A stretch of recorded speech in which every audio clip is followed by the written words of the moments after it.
देखिए आप लोगों को जो मैंने होमवर्क दिया था, तो मैं पहले ऑब्जेक्टिव्स पूछती हूँ, ठीक है। निम्न में कौन भौतिक परिवर्तन नहीं है? नीचे दी गई अभिक्रिया के संबंध में क्या बताएंगे आप? ये वाली जो अभिक्रिया है बताइए, ये Fe2O3 + 2Al ये बना रहा है A + 2I, ये कौन सी अभिक्रिया है? विस्थापन अभिक्रिया।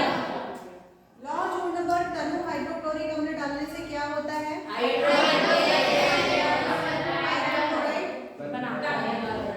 अब ये अभिक्रिया देखो, ये वाली CaO + H2O, ठीक है, और चूने में पानी डालेंगे तो कैल्शियम हाइड्रोक्साइड और ऊष्मा निकलेगी, तो ये कौन सी अभिक्रिया है?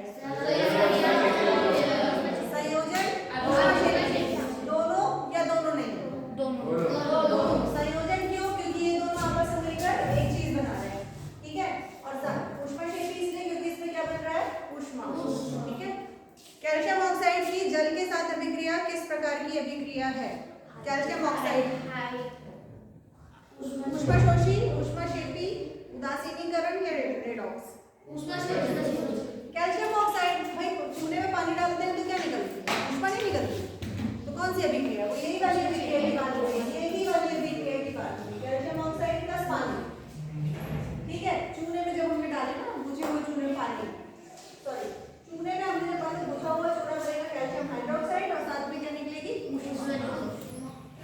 चलो अब रिक्त स्थान बताना, ठीक है।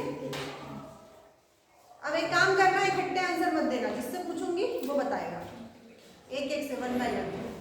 किसी रासायनिक अभिक्रिया का समीकरण के रूप में प्रतीकात्मक निरूपण क्या कहलाता है? रासायनिक समीकरण। ठीक है, सही बोला इसने। ऐसी अभिक्रियाएं जिनमें 2 या 2 से अधिक अभिकारक, ऐसी अभिक्रियाएं जिनमें 2 या 2 से अधिक अभिकारक संयुक्त होकर एकल उत्पाद का निर्माण करते हैं, तो ये कौन सी अभिक्रिया कहलाती है? सही बोला इसने, संयोजन अभिक्रिया, ठीक है। जब किसी अभिक्रिया में एकल अभिकर्मक टूटकर 2 या 2 से अधिक छोटे छोटे उत्पादों में डिवाइड हो जाता है, तो इस अभिक्रिया को क्या कहते हैं?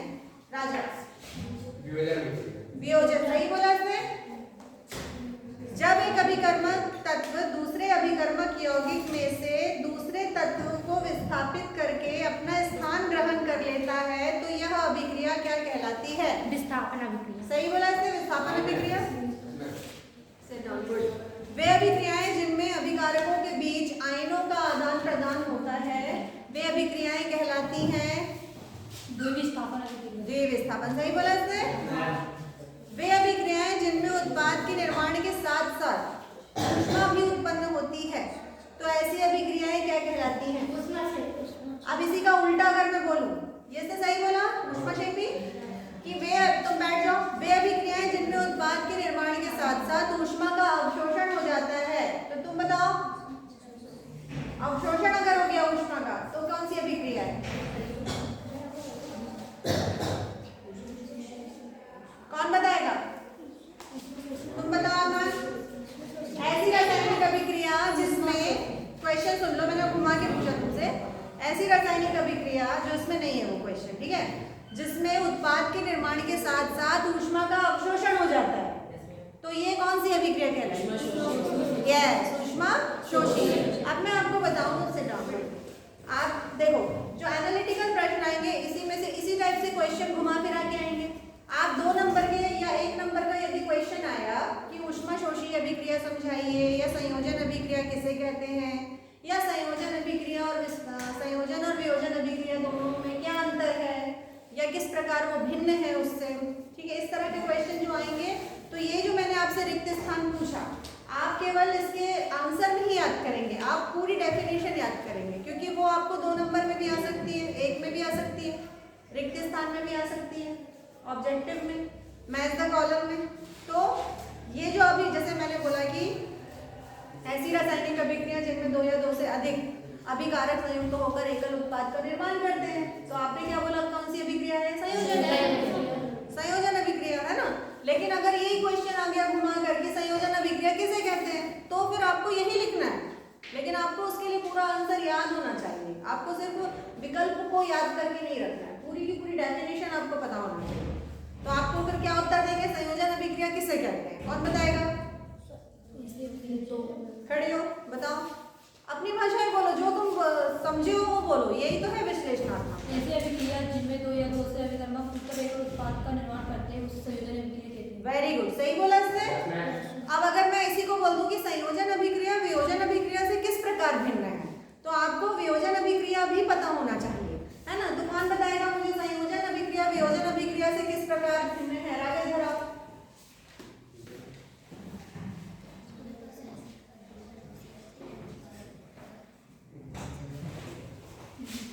हाँ, और तुम ही बताओ।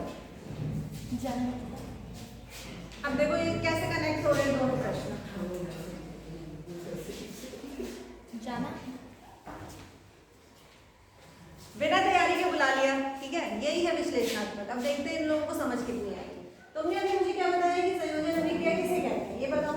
ऐसी अभिक्रिया जिनमें दो या दो से अधिक अभिकर्मक जुड़कर एक उत्पाद का निर्माण जुड़कर में नहीं, जुड़कर, जो जुड़कर एक उत्पाद का निर्माण करते हैं उसे है ना? संयोजन अभिक्रिया भाई जब दो या दो से अधिक उत्पाद जुड़ेंगे तब तो एकल उत्पाद बनाएंगे कि टूटेंगे? जुड़ेंगे, ठीक है। तो संयोजन अभिक्रिया, अब मैं पूछ रही हूँ कि इसने जो बोला संयोजन, तो वियोजन अभिक्रिया से किस प्रकार भिन्न है? हाँ हाँ, दो या दो से अधिक उत्पाद बनाते हैं उसे संयोजन अभिक्रिया कहते हैं। वेरी गुड, तालियां बजाना चाहिए। तो इसको जस्ट इसने क्या किया, उल्टा किया। संयोजन अभिक्रिया का एग्जांपल तुमको यही मिल जा रहा है जो मैंने ऑब्जेक्टिव में पूछा ना अभी। ऑब्जेक्टिव में भी मैंने तुम लोगों से क्या पूछा कि अच्छा, मैंने बोला कि संयोजन अभिक्रिया वियोजन अभिक्रिया, वियोजन अभिक्रिया संयोजन अभिक्रिया से किस प्रकार भिन्न है, तो इसने संयोजन बनाया, ठीक है। अब संयोजन के बाद लिखोगे जब वियोजन अभिक्रिया में ऐसा होता है, मतलब इसका विपरीत होता है, तो आपको दोनों जब लिखोगे, दोनों परिभाषा पता है तो तुम दोनों को लिख सकते हो, डिफरेंशिएशन, वही हम बताना चाह रहे हैं, ठीक है। ऐसे ही आ सकता है ऊष्मा, पहले मैं ऊष्माशोषी और ऊष्माक्षेपी पे भी आऊँ, उससे पहले मैं ये बता रही हूँ थोड़ी देर पहले कैसे क्वेश्चन कनेक्ट हो रहे हैं। तुम लोग जब क्वेश्चन पेपर देखते हो तुम्हें लगता है कि ये प्रश्न कहाँ से आ गया, ये तो मेरी बुक में नहीं था या मैंने एज इट इज देखा नहीं, जबकि वो तुम्हारा पढ़ा पढ़ाया ही है। अभी मैंने ऑब्जेक्टिव पूछा तुमसे कि कैल्शियम, एक मैंने रिक्त स्थान में भी पूछा कि कैल्शियम ऑक्साइड को जब पानी से क्रिया करवाते हैं तो कैल्शियम हाइड्रोक्साइड बनता है ना? और साथ में क्या निकलता है? ऊष्मा निकलती है। तो ये अभिक्रिया क्या कहलाएगी? ऊष्माक्षेपी, क्योंकि क्या निकल रहा है इसमें? ऊष्मा निकल रही है, ठीक है।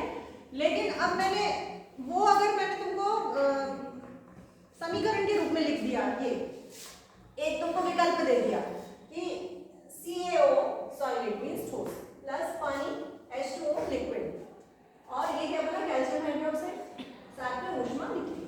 अब मैंने ये लिख के दे दिया तुम्हें समीकरण, ये भी तुम्हें ऑब्जेक्टिव बताया, और मैंने बोला कि अब ये बताओ इनमें कौन कौन सी क्रिया हो रही है, ठीक है। तो तुमने क्या मुझे आंसर दिया इसका? संयोजन और ऊष्माक्षेपी। अब इसको मैंने इन्हीं से ये क्वेश्चन पूछा, संयोजन और वियोजन में क्या अंतर है या संयोजन क्या है, तो संयोजन अभिक्रिया का कोई एग्जांपल इसको कहीं लेने जाने की जरूरत ही नहीं है, इसी में बता देगा वो। अगर वो ये रट रहा है तो उसको याद आ रहा है तो कर लेगा वो, ठीक है। अब दूसरी चीज ये है कि ऊष्माक्षेपी में ऊष्मा निकलेगी, ये हमको क्लिक करना है कि ऊष्मा निकल रही है मतलब ऊष्माक्षेपी है। ऊष्मा कहीं अवशोषित हो रही है, ठंडा विलीन अवक्षेप कुछ बना रहा है तो क्या है वो? ऊष्माशोषी है। और अगर अवक्षेप बन रहा है मींस कणों के रूप में नीचे बैठ रहा है, तली में बैठ रही है कोई चीज, अवक्षेप बन रहा है तो फिर वो क्या हो जाएगा? अवक्षेपण हो जाएगा, ठीक है। तली के रूप में जब आवेले जो पदार्थ होते हैं, जब दो या दो से अधिक पदार्थ आपस में मिलते हैं तो उनका एक आवेले जो पदार्थ होता है वो तली में बैठ जाता है, इसे हम अवक्षेपण कहते हैं सब क्रिया को, ठीक है। तो तुमको बहुत सारी चीजें क्लू उसी में दिया रहता है समीकरण में, जैसे इसमें दिया है ऊष्मा दिख रहा है मतलब ये ऊष्माक्षेपी तो है। अब इसमें घुमा के दे दें कि भाई ये और ये आपस में मिलकर जब एक चीज बना रहे हैं तो तुम खुद ही सोचो ना, एक और दो था, ये जब आपस में मिलकर सिर्फ एक बन गया तो ये कौन सी अभिक्रिया संयोजन है, इसमें कोई समझने वाली बात नहीं है। अब एक एग्जाम्पल आप ये वाला भी ले सकते हैं, ठीक है। ये वाला एग्जाम्पल में क्या था बताओ? Fe2O3 + 2Al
यही है विश्लेषणात्मक प्रश्न। घुमा फिरा के यदि पूछा तो भी तुम्हें पता होना चाहिए, क्योंकि तुम्हें समझ आ गई अगर वो चीज तो तुम अपनी भाषा में उसको डिस्क्राइब कर सकते हो।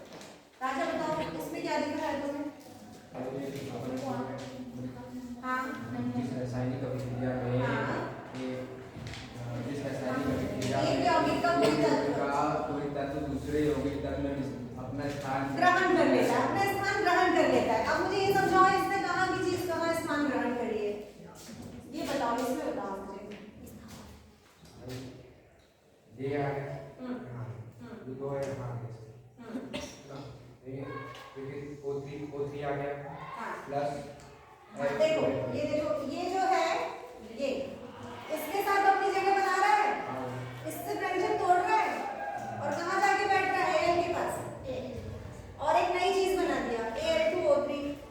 ठीक है, तो इसने अपनी जगह बदला, विस्थापित हुई इसकी जगह और इसको अकेला छोड़ दिया तो भाई अकेला बच गया यहाँ पर। इसे क्या बोलेंगे? विस्थापन अभिक्रिया। अब तुम यही क्वेश्चन अगर 2 नंबर में आया कि विस्थापन अभिक्रिया किसे कहते हैं, उदाहरण सहित समझाइए, तो उदाहरण आपको कहीं लेने जाने की जरूरत ही नहीं, आपने ऑलरेडी पढ़े हुए हो, जो ऑब्जेक्टिव में बार बार पढ़ रहे हो, तो यही समीकरण उठा के लिख देना है आपको। समझ में आया? इसमें कोई समस्या नहीं।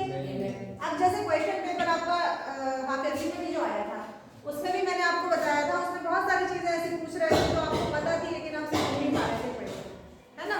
तो आपको ये चीजों का ध्यान रखना है कि कोई भी चीज जब आप पढ़ रहे हैं तो उसको समझ के करना है और थोड़ा सा पेपर को पहले रीड करना है कि वो पूछ क्या रहा है, क्योंकि आपको पता होता है कि मुझे क्या लिखना है और तुम कर नहीं पा रहे हो उसको।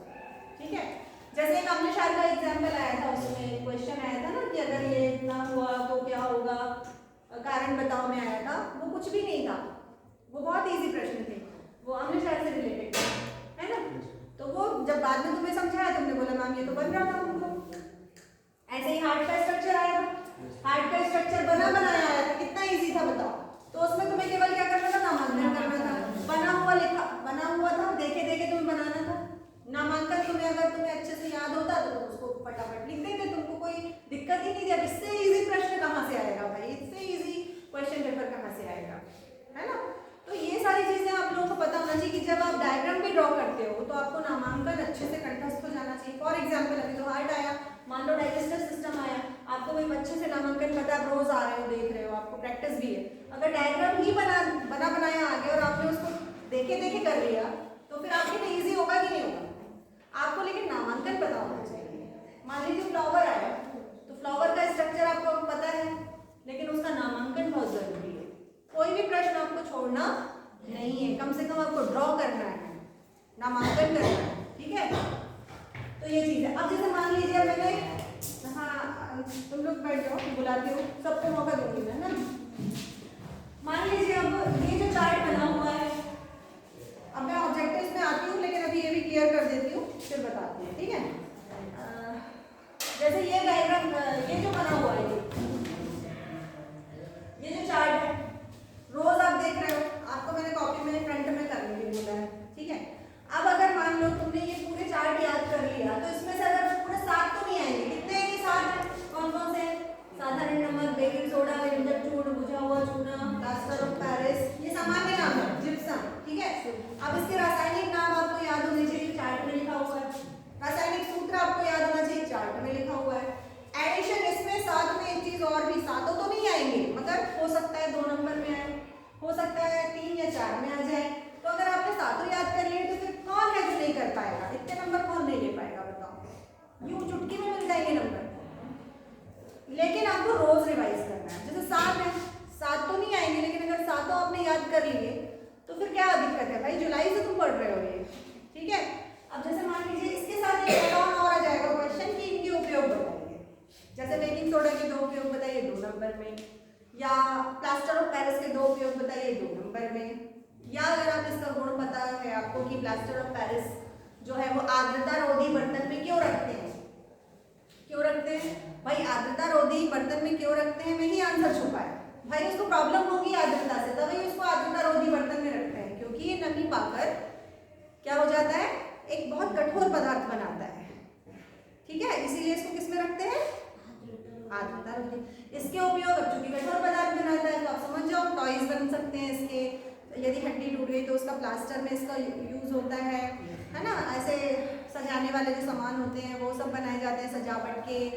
तो क्यों? क्योंकि इसका गुण है, किसी भी चीज़ में ढल जाता है। आपने देखा होगा प्लास्टर ऑफ पेरिस की आजकल मूर्तियाँ भी बनती हैं, जो दुर्गोत्सव में देख लो या गणेशोत्सव में देखो। कई बार हम पहले मिट्टी की मूर्तियाँ बनती थी, आजकल प्लास्टर ऑफ पेरिस की बनाने लगे हैं। हालांकि ये जो है वो पर्यावरण की दृष्टि से अच्छा नहीं है। मतलब क्या है कि जो मिट्टी की चीज़ें होती हैं वो हो जाती हैं, डिजॉल्व हो जाती हैं और वापस से मिट्टी में मिल जाती हैं, लेकिन प्रकृति संरक्षित करती है उससे। लेकिन इसमें दिक्कत होती है, मगर बन रहा है टेक्निक, ठीक है, नई नई टेक्निक का यूज़ कर रहे हैं लोग बाग। फिर इसके बाद मैंने आपको मान लीजिए विरंजन चूर्ण की बात आ रही है तो आपको इसका रासायनिक नाम पता होना चाहिए। बेकिंग सोडा के 2 उपयोग बोल रहे हैं तो आपने पढ़े हैं, मुझे सब नहीं याद हो गया, क्वेश्चन पेपर में भी आया था आप यकीन में सबको याद है बेकिंग सोडा के 2 उपयोग? हाँ, कौन बताएगा? बेकिंग सोडा नाम से ही पता है, बेक कर रहे हैं मतलब उसका यूज कहाँ होगा? किचन में, खाने की चीजों में होगा बेकरी में होगा उसका यूज। हाँ, और अगर इंडाइजेशन हो गया एंटी एसिड के रूप में इसका उपयोग किया जा सकता है, क्योंकि ये क्षार है। क्या है ये? तो अगर अपन को एसिडिटी बढ़ गई, मान लो पेट में हमने ज्यादा कुछ खा लिए और अम्लीयता हो गई या एसिडिटी हो गई, तो हम क्या खा लेंगे? इनो ले लेंगे। Eno is the form of baking soda. अगर हमने इसको ले लिए तो वो अम्ल के साथ क्रिया करके क्षार और अम्ल जब मिलता है तो क्या हो जाता है? उदासीन हो जाता है ना, और हमारे पेट को शांति मिल जाती है। समझ में आया? तो इसका यूज आपको पता होना चाहिए। फिर इसके बाद धोने का सोडा, नाम से ही पता है धोने का सोडा किस लिए यूज होगा? साफ सफाई धोने में, ठीक है। हाँ, तो आपका जो ज्यादातर जो आंसर्स होते हैं ना वो आपके इसी में छुपे रहते हैं क्वेश्चन में। तो अब मुझे 1 बाय 1 आप लोग साधारण नमक, तो भाई नमक तो आप बचपन से पढ़ते आ रहे हो। साधारण नमक जो होता है जो हम रोज खाते हैं, तो उसका सूत्र कौन बताएगा मुझे? तो क्यों ना अपन एक काम करते हैं, एक एक करके बुलाते हैं यहाँ पे और इसको फिल करो, ठीक है। चलो कौन आ रहा है पहले? यहाँ से जाओ कल्पना।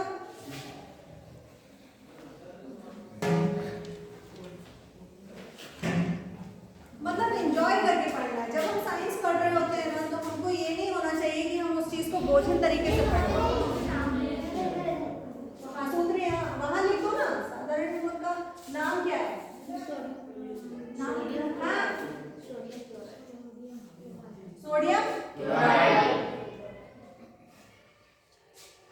हम एंजॉय करके पढ़े, हम लोग ये सोच के पढ़े कि हम कुछ मतलब जंबल कर रहे हैं, कुछ हम ऐसे एक्सरसाइज कर रहे हैं, ऐसे जो हम खेलते हैं ना आपस में कुछ चीजें, वैसा करके अगर हम पढ़ेंगे तो हमको बोरिंग नहीं लगेगा, ठीक है, और वो हमेशा दिमाग में रहेगा भी।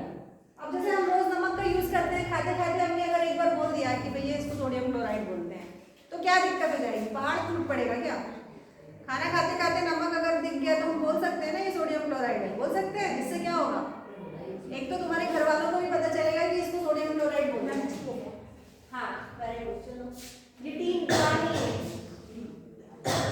है ना, एक तो तुम्हारे घर वालों को नॉलेज बढ़ेगा, दूसरा तुम्हारा रिवाइज होगा, बार बार उसको तुम करोगे, ठीक है।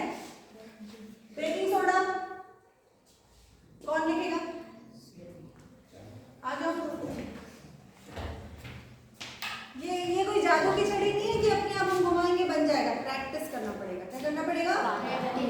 अगर आप बार बार लिख के करोगे तो कौन बोलेगा कि आपको नंबर नहीं मिलेगा या आप कर नहीं पाओगे? कलम ही तो चलानी है, और रिजल्ट क्यों नहीं बनेगा? फिर बताओ, नंबर क्यों नहीं मिलेंगे? पूरे मिलते हैं इसमें, गणित जैसे नंबर मिलेंगे इसमें।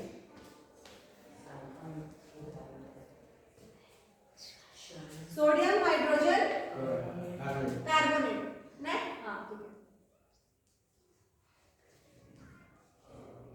इसको और क्या बोलते हैं? खाने का सोडा।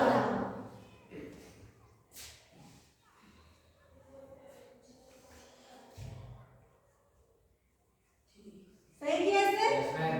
और इसी को बोलते हैं, जब हम बोलते हैं sodium by carbonate, sodium by carbonate. अब मैं आपको एक इसका ट्रिक बता दे रही हूँ, बोलो sodium by carbonate. Sodium by carbonate, खाने का सोडा, खाने का सोडा, ठीक है। और इसको ही बोलेंगे बेकिंग सोडा, बेकिंग सोडा, क्योंकि बेकरी में हम केक वगैरह बिस्किट वगैरह खाते हैं, उसमें इसका यूज होता है, ठीक है।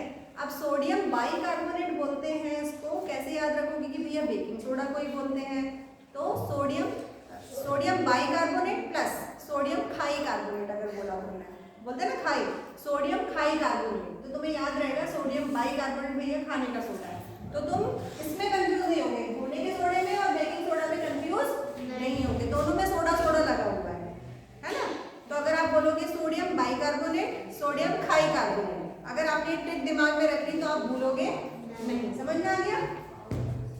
अब नेक्स्ट है विरंजक चूर्ण। विरंजक चूर्ण को इंग्लिश में क्या बोलते हैं हम लोग? Bleaching powder.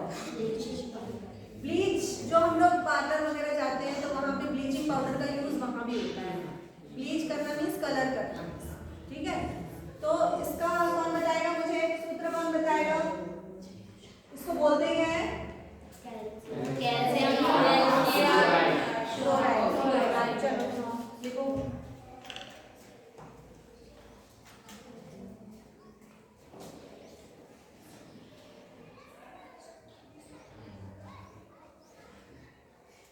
अच्छा, जब हम बोलते हैं कोई चीज रोज हम देख रहे हैं, लेकिन जब हम लिखते हैं तो हमारी डेफिनेटली उसमें स्पेलिंग मिस्टेक होती है। क्यों हो रही है? क्योंकि हम उसको लिख कर याद नहीं करते हैं और हम ओवर कॉन्फिडेंस में रहते हैं, हमको तो याद है, तो रोज देख रहे हैं इसको, ठीक है। आपके पास रोज ये लगा हुआ है पेपर रोज, फिर भी गलतियां होती हैं। यहाँ पे दो मात्रा आएगी, कैल्शियम है, calcium oxy chloride,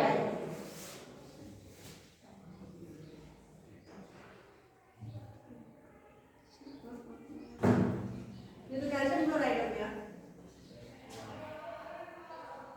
sodium calcium means ये, ऑक्सी मीन्स O और क्लोराइड मीन्स Cl2। इससे ही पता चल रहा है। अगर आपको ये नाम पता है तो आप वो लिख सकते हो, calcium Ca, oxy O, chloride Cl2।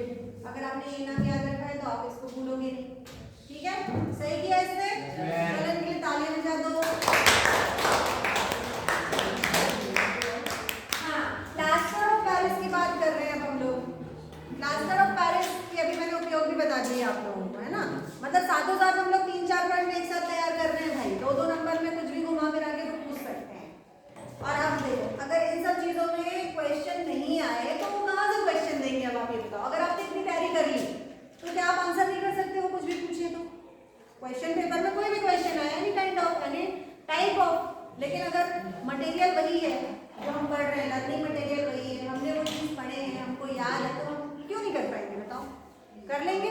चाहे वो ऑब्जेक्टिव में पूछें, चाहे वो रिक्त स्थान में पूछें, चाहे मैच द कॉलम में पूछें, चाहे 1 वर्ड में पूछें या 2 नंबर के शॉर्ट आंसर में पूछें, आप आराम से कर लोगे, ठीक है। तो इसमें कोई समस्या गई नहीं। अब प्लास्टर ऑफ पेरिस के लिए कौन आ रहा है भाई? अभी मैं बता चुकी हूँ, प्लास्टर ऑफ पेरिस के नाम से भी पता चल रहा है। प्लास्टर बोलते हैं हड्डी टूट गई प्लास्टर बन रहा है, तो एक उपयोग तो यही हो गया, ठीक है। फिर उसके बाद हम मूर्तियां बनाने के लिए इसका उपयोग होता है। अब इसका यूज, अब इसको आर्द्रता रोधी बर्तन में क्यों रखते हैं? 2 नंबर का प्रश्न आपका ये भी तैयार होगा कि पानी या नमी से क्रिया करके ये कठोर पदार्थ बनाता है, ठीक है। अब इसका सूत्र वगैरह बता दो, कौन आ रहा है? रासायनिक नाम तो नहीं है, हम ऑलरेडी लिख दिए प्लास्टर ऑफ पेरिस। रासायनिक सूत्र लिख दो इसको।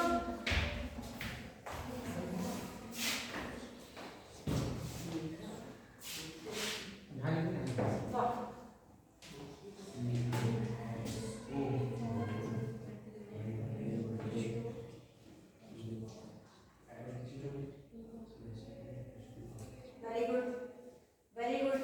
अब यहाँ पर ये ध्यान रखना, ये जो चीजें बनाते हो वो फुल मतलब कैपिटल लेटर में आना चाहिए, उसको कर्सिव मत करो, अच्छे से लिखो, स्पष्ट लिखो, ठीक है, क्योंकि नंबर पूरे मिलेंगे इसके। अगर हम थोड़ी भी गलती करें और कोई वैल्यू और ऐसा मिल गया कि भैया वो बारीक बारीक चीजें देख रहे हैं तो हमारे सही को भी गलत ना कर दें। कई लोग ऐसे मिल जाते हैं वैल्यू, वो समझते नहीं कि बच्चे की हैंड राइटिंग के कारण हुआ है जो। तो आप लोग इन सब चीज़ों का भी बार बार प्रैक्टिस करें, जैसे एस को कर्सिव बनाया, इसको नहीं बनाना, कैपिटल बनाना, ठीक है।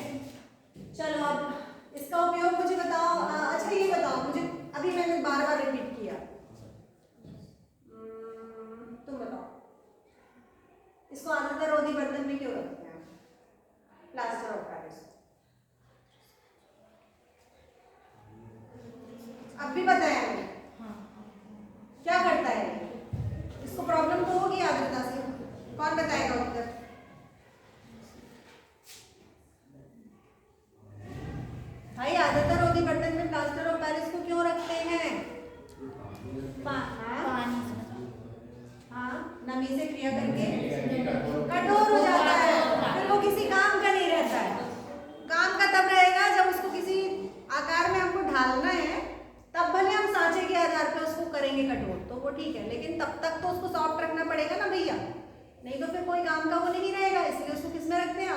दी, ठीक है, इतना सा है।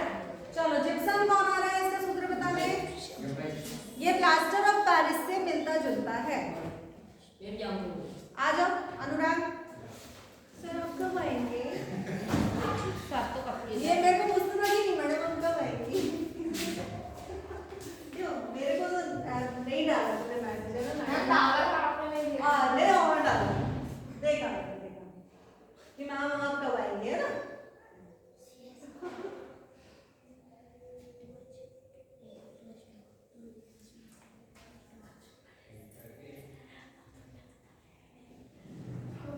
यहाँ पे डॉट लगा सही किया इसने। अभी ऑक्सीजन को अच्छे से लगाओ, ठीक है, चलो तालियां बजाओ इनके लिए। तो इस तरह से आज जो हमने एक्सरसाइज की है बहुत सारी चीजों को कनेक्ट करते हुए की है। जो ऊपर का हमने ये चार्ट है आपको वो मैंने डिस्क्राइब किया। अब इसमें आपको एक एड ऑन ये करना है कि इनके उपयोग भी आपको साथ में याद कर लेने हैं और कॉपी में लिख के मुझे कल बताना है।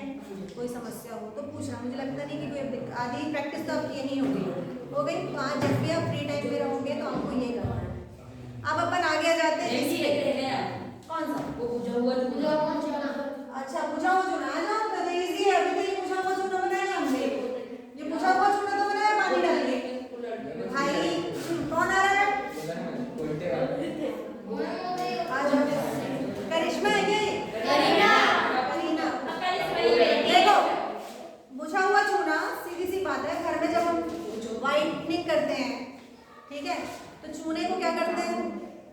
पहले चूना मार्केट से लाते हैं, फिर क्या करते हैं? पोतने पड़ जाते हैं क्या करते हैं? पानी डालते हैं ना, तो ये डाले पानी का सूत्र H2O, ये डाला, इसमें मार्केट से लाया, पानी में लाया और ये क्या बना? कैल्शियम हाइड्रोक्साइड, और साथ में ऊष्मा निकली। बुलबुलें निकलती है ना एकदम, तो वो ये ऊष्मा निकली तो वो ऊष्माक्षेपीय अभिक्रिया हो गई, और साथ में कैल्शियम हाइड्रोक्साइड बनाया तो ये संयोजन अभिक्रिया भी हो गई। दो चीज आपस में मिलकर एक बनाई और साथ में ऊष्मा भी निकली। आप देख रहे हो बहुत सारी चीजें कनेक्ट हो रही हैं। अब ये यही पूछ रहा है कि ये बुझा हुआ चूना सूत्र बताओ, तो ये कैल्शियम हाइड्रोक्साइड बोलते हैं, इसको क्या बोलते हैं? कैल्शियम हाइड्रोक्साइड बोलते हैं, और इसका सूत्र क्या है? CaOH 4 twice. ठीक है, अब आप देख लो कितने सारे प्रश्न